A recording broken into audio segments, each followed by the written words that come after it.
You were on Shay.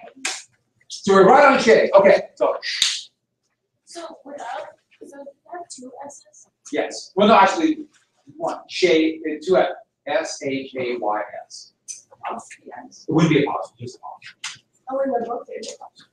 You know, Shays, but nobody says Shays. But his name is like Shays. yeah, that's something that when they do that more, there's grammar rules for both. If the word that you want to make the possessive ends in S, you can just have an apostrophe or you can have an apostrophe. When I was a youth, it was always just an apostrophe. But both rules apply. And after the Revolutionary War, they wanted what type of government? Or they feared what type of government? They feared a democracy. They didn't want democracy and centralized power in one hand. So they kind of had a hybrid. How many states, or how many votes did each state get? One. Does this favor, they get one. Does this favor big or small states? Small. Yeah, favor small states. Because Rhode Island has equal numbers as Virginia. How many votes to pass a law? To amend it? 13. 13. Where did they get 4 from? Oh, 13 minus 9. I don't know. And the Northwest Ordinance said no slavery where? In the states north of the What do we call that? The divide north and south with slavery. Basically by law created. Do you remember that term? nationalism. That's the term we need to know, everyone. You have to know sectionalism. You have to know that. The different sections. And the big sectional issue would be, and eventually the Civil War, would be slavery. And the Land Ordinance of 1785. All this new federal government land, what did they do to it all so they could sell it? What's that? Well, they put Yeah, that's called surveying. Yeah, they mapped it, they put grids. 6 by 6 squares were called what? 6 miles. Townships, 1 by 1 sections. You're on a roll. So we run at Shays Rebellion, correct? Right. Did we say anything else about it? That Massachusetts went to Yeah, Massachusetts had very strict suffrage. Strict suffrage rules. Very strict suffrage rules. Very big property requirements, yes. So this was in Massachusetts. It's in Massachusetts. what's that again? Suffrage is the right to vote. Well, the vote. Suffrage is, and franchise is another term for voting. And so, very strict suffrage rules. And so only a tiny elite of white men with property could vote. Do we get to money supply?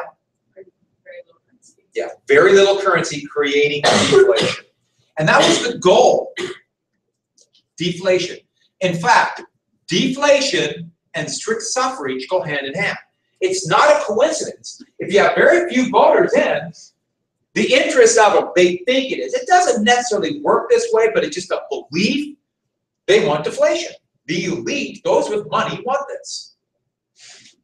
So let me show you why. I'm going to draw you a table, an exciting table. This is going to be great. You have to know what's in it. You have to understand what it means. So maybe you don't need to write it down, but you have to know the difference between inflation and deflation. And so, drawing this table up, I'm going to show you what inflation does in the most basic terms. Here's inflation and deflation. And to make the math easy, I'm going to say 10%. Now, 10% inflation is very high. It's not debilitating, but it's high. 10% deflation would be like the economic disaster.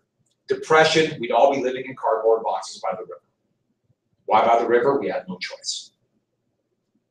That's economic ruin is 10% deflation. But I'm just showing you this to make the math easy. So what we're going to talk about is current year. So the current year right now, and then 1 year in the future in real terms. In real means taking into account inflation. Taking into account. And so, just imagine I loan you money. Now, did I talk about creditors and debtors yesterday? Let's get this real fast somewhere. A creditor is somebody who loans the money. It could be a merchant, it could be anybody with extra money. A debtor is the one who borrows it. Oh, are there more debtors or creditors? Debtors. A lot more debtors. A lot of the creditors might be debtors too. But I'm the creditor, and I loan you $100. No interest, just $100. And I'll show you why controlling the money supply means so much for future expectations for wealth. This is huge.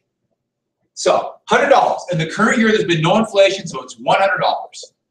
Whether there's inflation or deflation, I loan you $100. A year later, you pay me back a $100 bill. So you give me this $100 bill. But if there's been 10% inflation in real terms, that $100 bill would have only bought how much a year ago? How much worth of stuff? Exactly. It had dropped 10% in value. And so, a year ago, that $100 would have bought only $90 worth of stuff. So the dollar doesn't buy as much. What happened to prices? They go up. Prices go up. Let's say there's been deflation. You pay me back that $100, and now that $100 does what? How much in real terms? How much? 110. Wow. So I didn't do anything there, and yet I made wealth. You guys paid back money at greater value. So, creditor or debtor? If you're a creditor, which one do you want? Yes. As low inflation as possible, as close to deflation as possible. Okay, I'm just doing it for the math. They don't really want deflation, but what they really want is absolutely as low inflation as possible. Yeah. And so think you had interest to it, and there's deflation, I make a lot of money, don't I? And so obviously creditors want inflation. I'm sorry, debtors. Debtors want inflation. So they pay back money at lesser value. It's the fastest way to get out of debt. Now let's take it another scenario. Same $100. But let's say I took my $100 and instead of loaning you this money, I put it in a jar and I buried it in the backyard. Hopefully I have a map so I can find how to dig it out. I dig out this $100, pull it up. What do I want? Inflation or deflation? Without even doing one thing, by the money supply contracting, my $100 is worth more. I made wealth and did nothing. But let's say it's inflation. I lost wealth and did nothing. So it works both ways. Creditors want as low inflation as possible, and so do the wealthy. The wealthy want as low inflation as possible. Most people have very little savings, so they actually want inflation. Inflation raises prices, inflation raises wages. They can pay back their debts. They have more money. Now, in reality, creditors and the wealthy would probably do better with a little bit of inflation, but they just look at the most basic term, deflate. It works the same on a wide scale too. If there's an economic recession or depression, bad economic times, is there inflation or deflation in bad economic times? Deflation. It's deflation. Because people spend less money. People spend less money in circulation. But then the money's worth more. In deflation, money's worth more. But people don't have as much because it's not circulation. In a depression, What's the difference? It's over is inflation? well, if there's a recovery. Think of it this way. If there's bad economic times, people aren't buying stuff. If stores can't sell stuff, how do they get people to buy? They have to lower prices. And so, bad economic times, what happens to everyone's debt? Goes up, including the federal government. The US budget deficit, and every place else in the world, exploded in 2008, 2009, 2010, because there's less money. There's not as much money. That's the way it works. The best way to pay back a debt? Inflation. Oh, Rhode Island.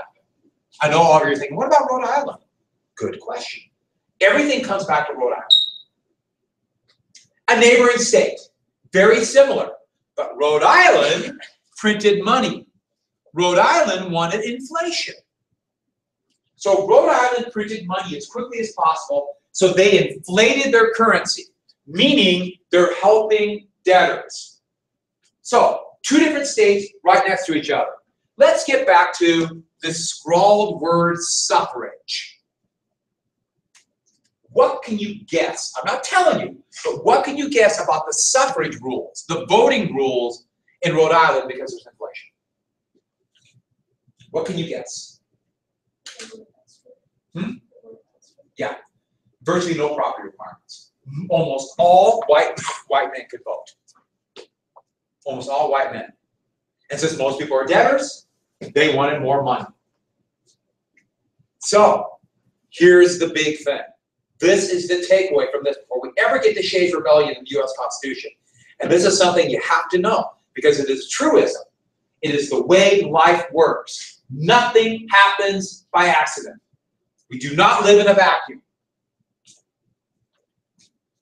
Who's ever really in charge of the government decides the money supply. And if the government wants to keep inflation as low as humanly possible, the creditors run the country. A very tiny group of creditors. In the US, it's the 5 or 6 banks that have about 90% of all the banking in the country. We have a tiny little group that does it all. And they run the country. If they want more inflation, because they don't want anything like deflation, if they want more inflation, then you know that there's a more broad cross-section of people in society. So, next step to this. If it's a country that does whatever it can to keep inflation away, how do they feel about voting? They want to keep it as limited as possible. Creditors, by definition, are anti-democratic. They want to have people with as least power as possible. No vote. Because it is in the vested interest of most people to have a little bit of inflation. You can always tell who's in charge, period. In the United States, it's the Federal Reserve Board that dictates this.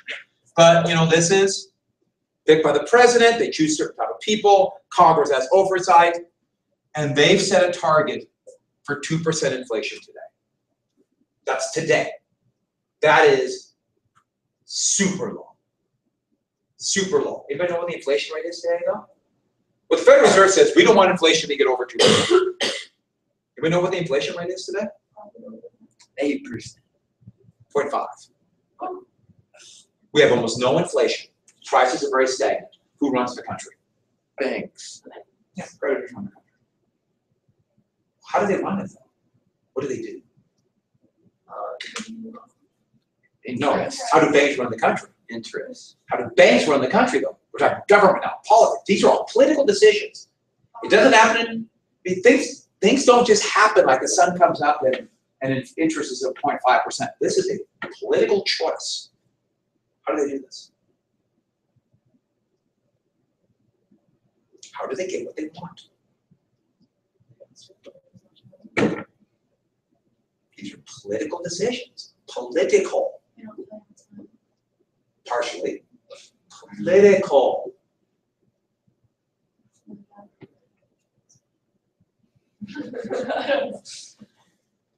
What kind of government do we have? We have a republic. That means we have representatives. Representatives who run for election. To run for election, what do you need? A lot of money. How do they do it? They make sure they give a lot of money to the representatives. A lot. And what do the representatives do? Including the president. What's that? Basically. So you always know in charge. And you see it to this day. Nobody in the United States has the right to vote. And there's a reason. They don't have the right to count your vote. They don't count tens of thousands of votes every year. Or every election. Heck, in 2000, there was over 1 million votes they didn't count. It's too hard. You have no right to vote. The Constitution. No, it doesn't. There's not an Most people think that. It doesn't. There's not an amendment for it. Mhm. You should do that in here. Not bad. Because who doesn't want that? Well, or whoever wants the country. But why is it why people don't? If they don't know what's going on, then they convince people it's in your best interest to support them. This is a big deal. I mean, think about it. A few percentage points, that could change everything you do in the next year.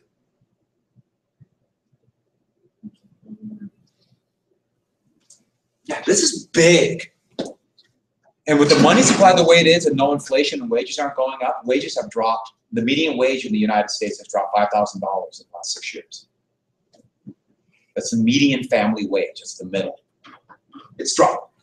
When I was a youth, when I was born, the median wage was about $9,800 a year. Now it's about $52,000 a year. And I think, wait a second. That sounds like more. There's been a lot of what since then? Yeah, almost all inflation. So it's actually, in real terms, it was more back then. So, back to this then. Take it back to Massachusetts, 1786, 1787.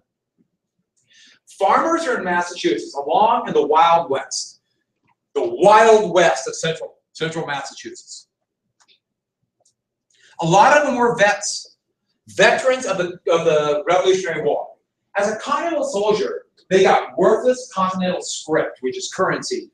They also got bonds. We'll talk more about bonds a little bit later, but they got land. And that was really the only thing about you. Now, it's not just Massachusetts. This is all along the frontier. That's where they gave these veterans money or land. But farmers are always, always, always, always in debt. Farming is very difficult because remember, you can only get money once a year. So think about a farmer in Massachusetts. They're in debt. And so what do? They have to wait till the year is done, they can harvest, and then sell their crop. But it's Massachusetts, so there's deflation. So what's happening to the price of their crops? It's going down, so they can't pay back their debt.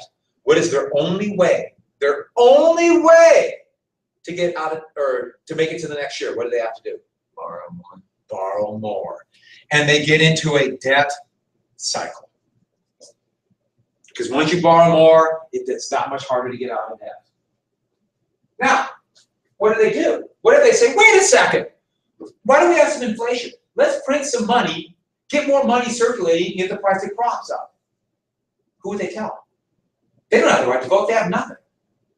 They have no right to say anything. They might complain, but no one's going to listen.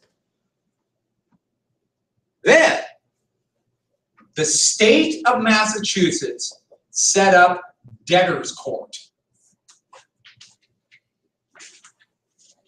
Debtors' court is where people who owe debt would go to court, run by the state of Massachusetts, and if they're found guilty, which they all were, they'd lose their property, lose everything, sometimes even go to debtors' prison. Have you ever heard the story about Australia, for example? Georgia was the same way. And they said this was a place for convicts. Australia likes to make jokes about that. We're a nation of convicts and criminals. Have you ever heard that? Well, they were all debtors. They're debtors. They just couldn't pay back their debt. They stuck them in this hellhole prisons, and they thought, well, I'd rather go to Australia for not paying a debt. Think about this for a second. The debt is private. Private companies made a business decision. They made a business decision. I wrote that out, and it looks bad, but they said, you know, I'm going to loan you money, and the business is you pay me back. If you don't pay me back, that's a bad business decision, isn't it? It's a business decision. It's a private business decision, always. Arrow. It's a bad arrow. It was supposed to be an arrow, didn't work. So this is private. But now the state set up a court so the creditors get their money back. What a great way to do business. That means I can make loans to anybody, even people I know who they might not be able to pay me back. Bad business moves. But I know, for example, if I loan Ammon money and you don't pay me back, I'm taking you to court, taking you everything I got, everything you got. The state will make sure that I will always make money. Wouldn't that be great to be in a business where you know you'll never lose money? Who runs the government? Who runs the government in Massachusetts? The creditors. The system is rigged. They can't get out of debt, and they'll get everything taken away by the state. What do you do if the system is rigged and yet you have no voice? Leave. Where are you going to go? Rhode Just Island. take off. Rhode Island. Yeah, but you have debts. You have family. They need weird things like food. Yeah, see, that's the problem. And so that's what started this. Daniel Shays, he was an officer in the Revolutionary War.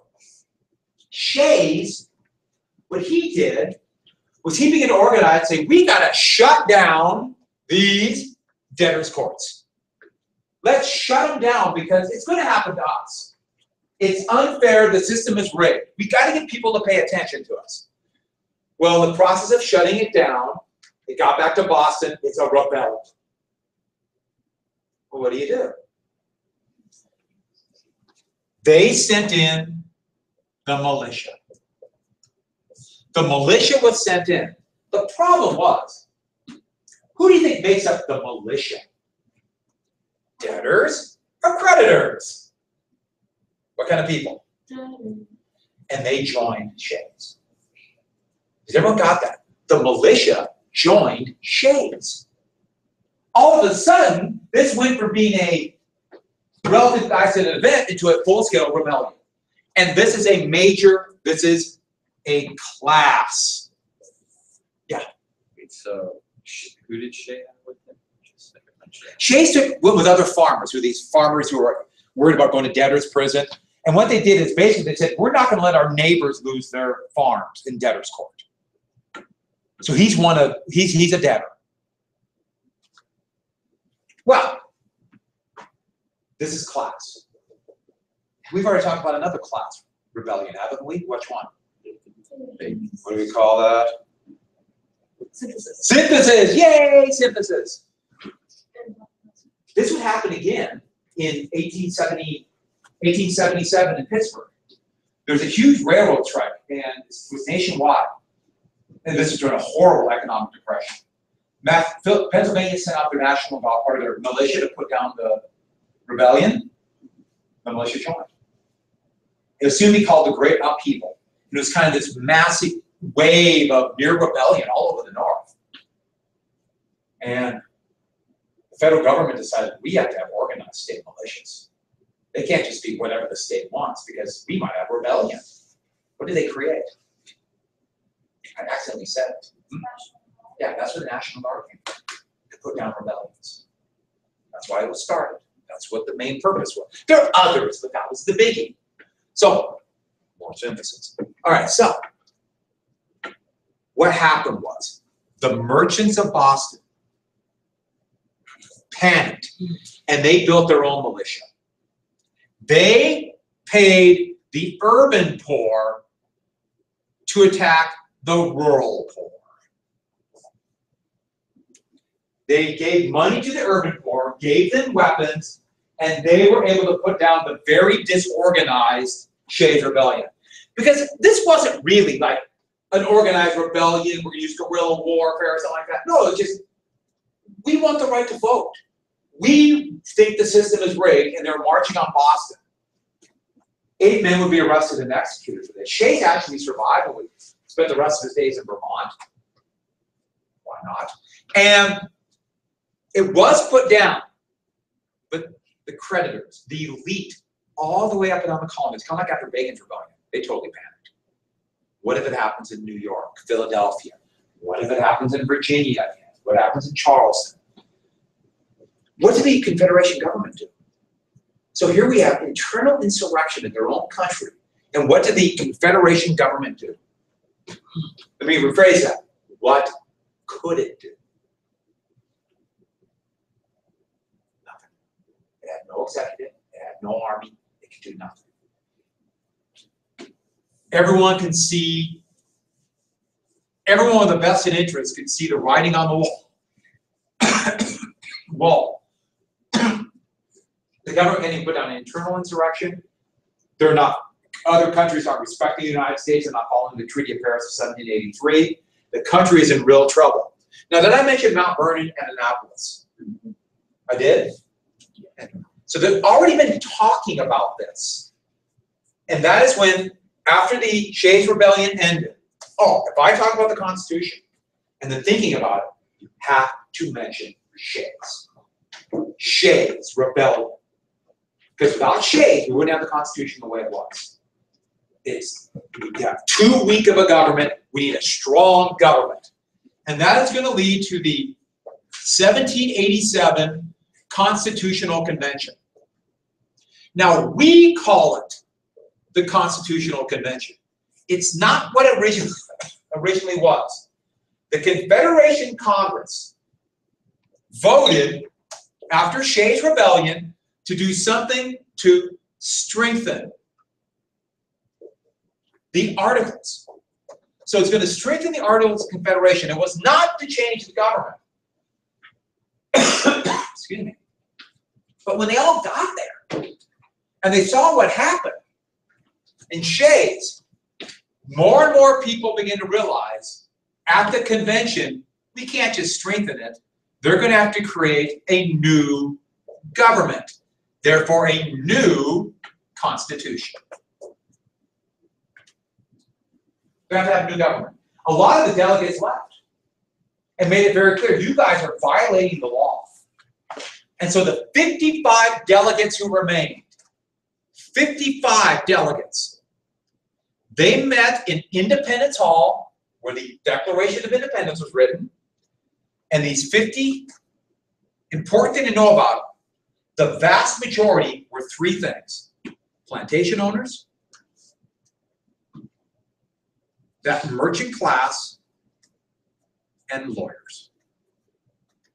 There were a few doctors and a few other things, but that was the bulk. This is the elite. Now, don't think it's super rich because no one had a lot of money, but they were definitely the elite. And they have vested interests. They're both creditors and debtors, but they're thinking in terms of, yes, we want a stronger country, but we wanted to help ourselves. And so the very first thing they decided, these 55 men, after seeing what happened with Shays Rebellion, but also the fact that a bunch of delegates, including almost all from New York, left, they decided we have to meet in secret. We have to.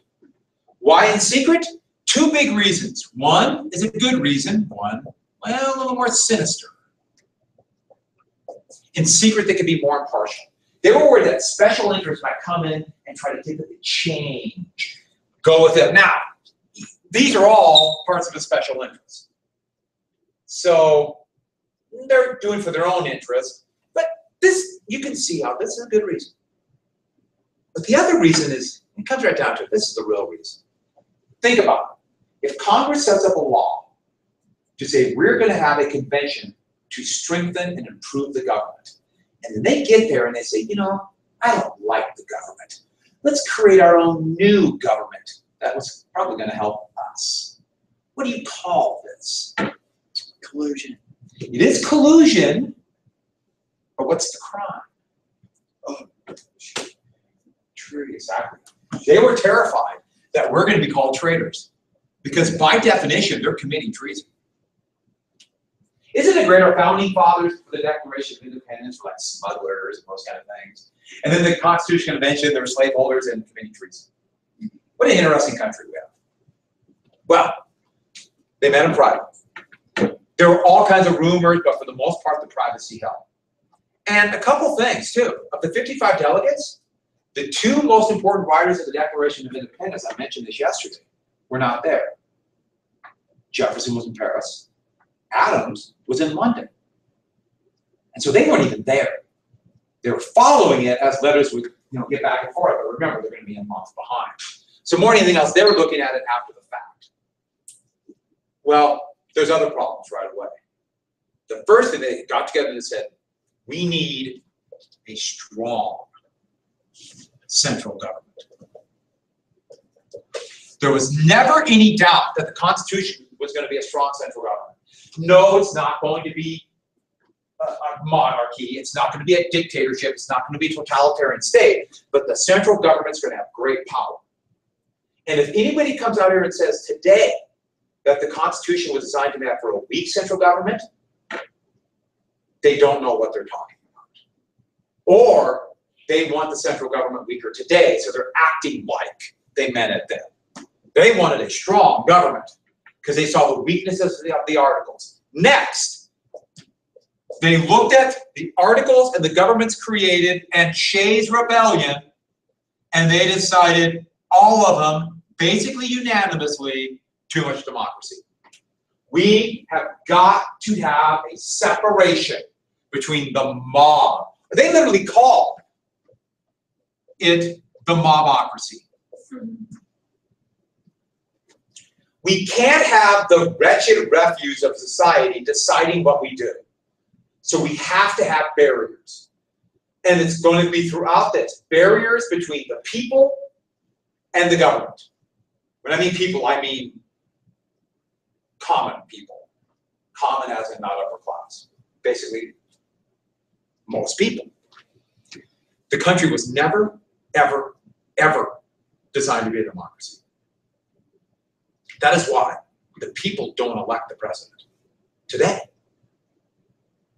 Who elects the president? The people.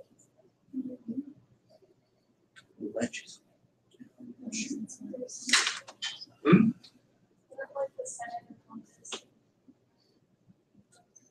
Deals with their numbers of them, but it's something called the electoral college. Oh, shoot. The people don't elect the president.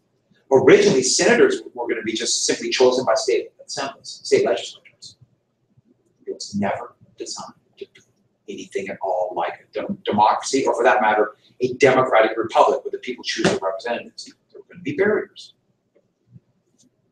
And there's a lot of barriers to this day. That was on purpose. They wanted a wall between the elite in government and the mass. The elite in government and the mass, the rest of the people. They put all these walls, all these barriers. Now, some make sense. Some you might say it's the only way you can run a country, especially this big, but that still doesn't mean it wasn't on purpose.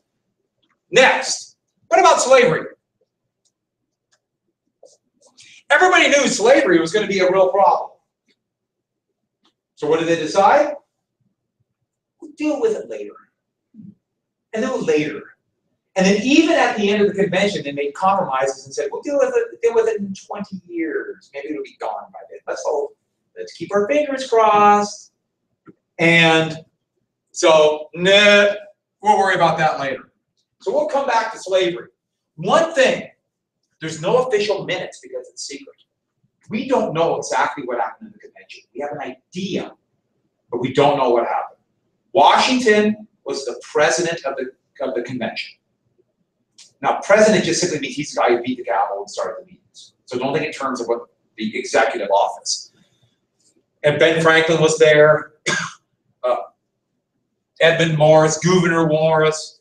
There are others, but there's only a couple names we're going to have to know for this. Then the next big problem. There were conflicting plans. Big state versus small state. And that's always going to be a problem when you have states, when you divided up an entity, a country, into some kind of states or provinces, and some are bigger than others, they're not even. So there's going to be this issue right away. How do you make a government that is equal to both? By the way, what did they come up with? It's the government today, the United States today, Do big states have an advantage or small states? It's not even close. Small states. Small states have a huge advantage in the government. Disproportionate advantage. Not like the articles where it's completely small states, but small states have a big advantage. So as small as Montana is population-wise, voters in Montana actually have more influence than voters in California. I know that sounds weird, but individual voters, Montanans have more influence. For whatever that's worth. So, the two plans. The first one I'll mention very quickly is the Virginia plan. Obviously, big state. And even though it would be introduced by the governor of Virginia, Edmund Randolph, the name we need to know is James Madison. James Madison was the author of the Virginia plan, and he is in many ways considered to be the father. Him and Gouverneur Morris, the father of the Constitution. The father of the Constitution. Yeah, that's Constitution. That's how they wrote it out. I try to make things as accurate as I can. Well, Madison, he looked at this as he wants a big state. And so a couple things real quick. It's going to have an executive with great power. Remember, the articles didn't. It's going to have a court system. Articles didn't. But then here's the biggie. Bicameral legislature. And they will write the laws and vote on them. Bicameral means two houses. There'll be an upper house and a lower house. Upper and lower. And this is how both of them chosen by population. So the greater your population in the state, the more members of both houses. This is Madison's plan. Now, this is how it worked. The voters, they would choose the members of the lower house. That is the only tie between the mass population and the government. That's it. There's no other tie. There's barriers every place else. And this is a pretty big barrier, too. Most people couldn't vote. Most states had property requirements. Women could not vote. It was confusing about descendants of slaves, but for the most part, those descendants could not vote, of African slaves. American Indians couldn't vote, and obviously slaves can't vote. I repeat, slaves can't vote. One of you in this class is going to write something about slaves voting. Look at you. Look in the mirror right now and guess it will be you or will be someone else. We should take a moment. Guess which one, because every year somebody does. Every year I get 2 or 3 students who will write down slaves. Well, the slaves would vote a different way. You think slaves could vote? Now, me saying that, you're probably all thinking it, and then we'll do it.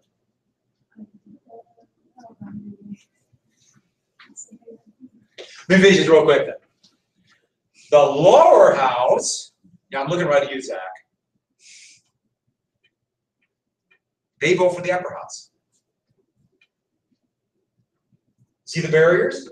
So now we have the elite vote. The elite vote for the elite of the elite. They vote for the elite of the elite of the elite. And then the upper house, they pick the president or the executive. Madison called him a president. And then the executive nominates the judges. Where are the people? The people who are only in one place. And here's the thing. Both houses must agree on a bill before it can be sent to the president to sign and make a law. They both must agree, and then the executive must sign it to make it a law. Perfect. That's right where I wanted to put it. So obviously, it's really hard to get a law passed, isn't it? You have to have all these things have to work out together on purpose. Okay, so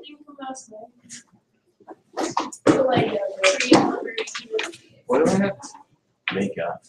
That's due tomorrow.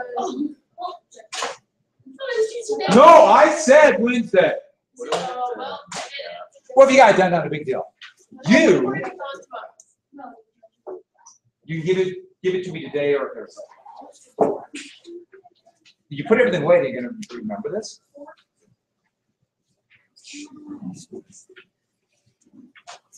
Real quick, don't take a second. So it was a 67 week retest. We're gonna be gone. Give me. Oh, there's gonna be a ton of notes and we're already got space. So you just make up the quiz. Give me. Sorry about that.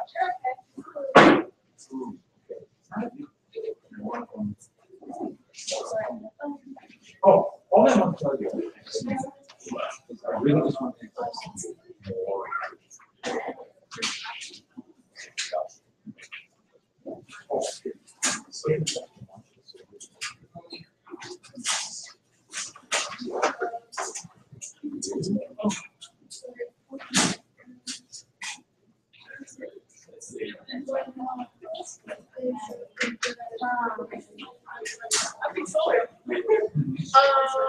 feel like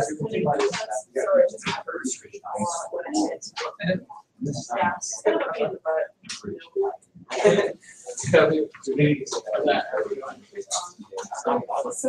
Looking good? Oh, yeah, of course it is. Great for taking advantage of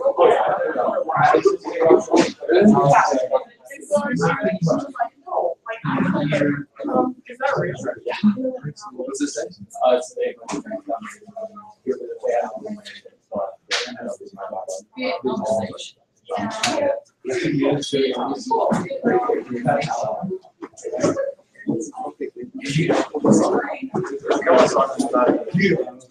It's the Yeah.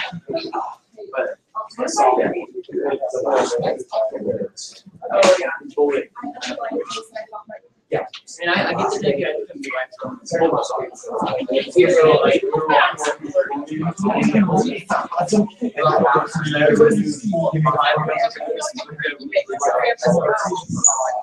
And then you the page. backpack is that?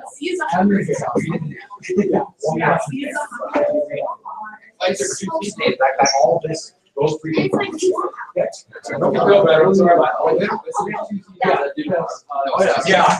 Are you gonna be okay to do it? Yeah. Okay.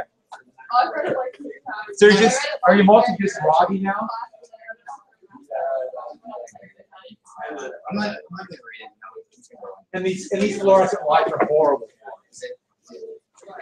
Okay, yeah, I have sympathy.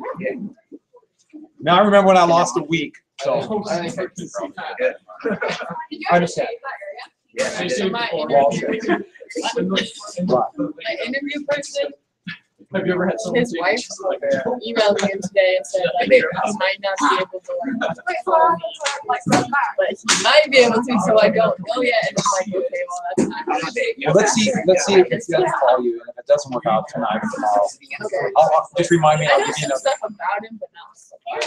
Let's see if we can, maybe I'll let you wait a day or two. Okay, and I'm not gonna be here.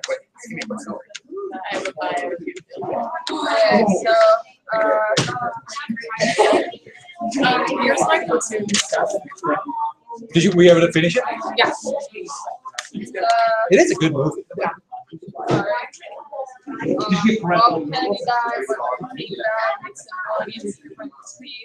But actually, I have to do that even if I got a strange cough and it won't go away. If I'm getting sick, I'm telling you right now, Wyatt, typhoid Mary.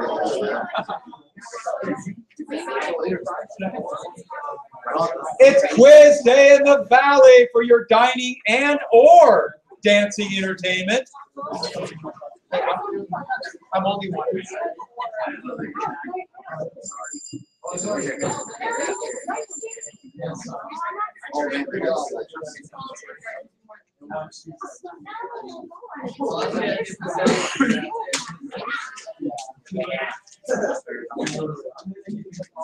Okay, so when did you take out college? Did you do it your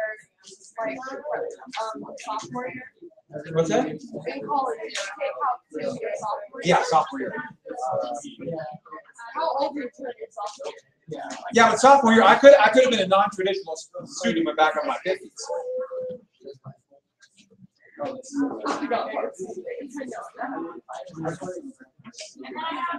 It's amazing. You know, I like calculus. I think I really like. And I remember so little of it.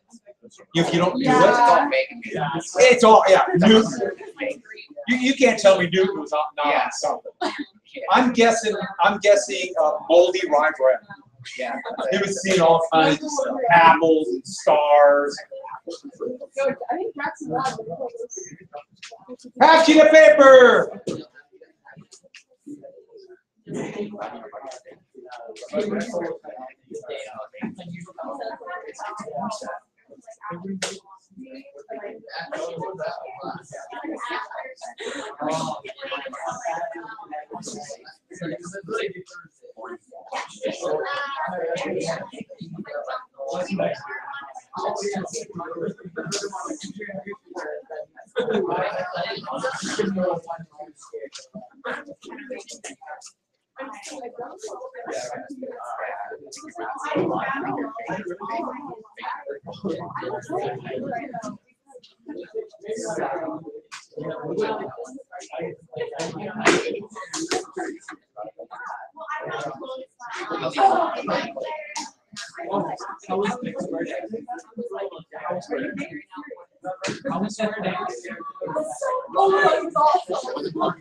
All right, I just write my last two quiz questions.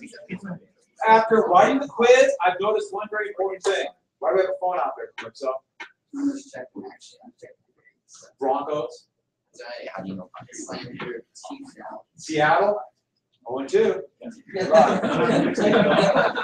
At this rate, they might. I don't know. They could listen to that. They're gonna have their guarantee. Sorry for your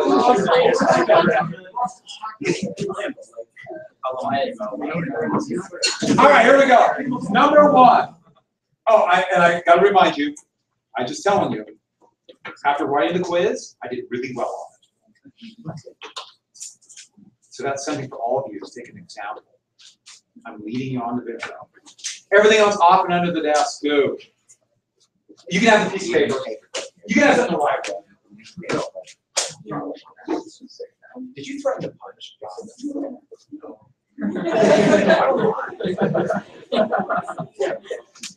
How would you say, why did you finish? Am I filming this? Here I am telling students to beat each other. Yes, it was.